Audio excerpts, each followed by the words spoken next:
क्या आप जानते हैं भारत की पहली आदिवासी महिला राष्ट्रपति बनने वाली द्रौपदी मुर्मू की जिंदगी इतनी दर्दनाक, संघर्षों से भरी और प्रेरणादायक रही है कि सुनकर आपकी आंखें भर आएंगी।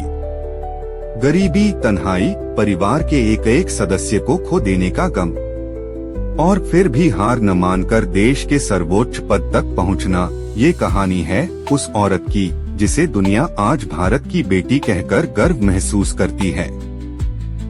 20 जून 1958 को उड़ीसा के एक छोटे से आदिवासी गांव बायदापोसी में एक बच्ची जन्म लेती है।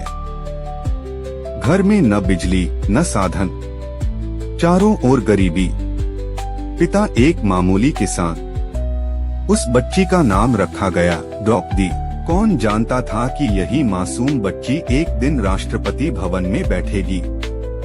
लेकिन इस रास्ते में ऐसे तूफान आने वाले थे जिनसे निकलना किसी चमत्कार से कम नहीं था। गांव की मिट्टी में पली भी द्रौपदी ने कभी हार मानना नहीं सीखा। गांव से पढ़ाई की शुरुआत की और बाद में भुवनेश्वर से ग्रेजुएशन पूरी की। एक आदिवासी लड़की का कॉलेज तक पहुंचना उस दौर में लगभग नामुमकिन था, लेकिन यही हिम्मत, यही जज्बा उनके जीवन की असली पहचान बना। पढ़ाई के बाद द्रौपदी ने स्कूल टीचर के तौर पर नौकरी शुरू की, फिर सरकारी विभाग में क्लर्क बनी। लेकिन किस्मत ने उन्हें राजनीति की ओर धकेला।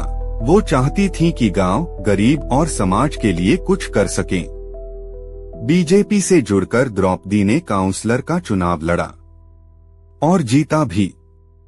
धीरे धीरे उनकी ईमानदारी और मेहनत सबको दिखने लगी।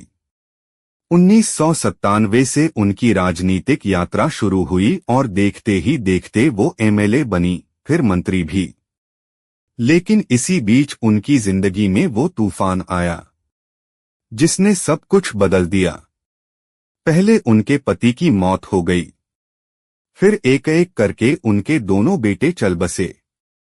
माँ और भाई भी इस दुनिया से चले गए। सोचिए, एक औरत जिसके पास सब कुछ छिन जाए, वो टूट जाती है। लोग कहते थे अब द्रौपदी राजनीति नहीं कर पाएंगी, लेकिन द्रौपदी मुर्मू ने आंसुओं को ताकत बनाया। उन्होंने कहा, भगवान ने जो छीना है मैं उसे देश की सेवा से पूरा करूंगी। यहीं से उनकी असली यात्रा शुरू होती है। 2015 में द्रौपदी मुर्मू झारखंड की पहली महिला और आदिवासी राज्यपाल बनी।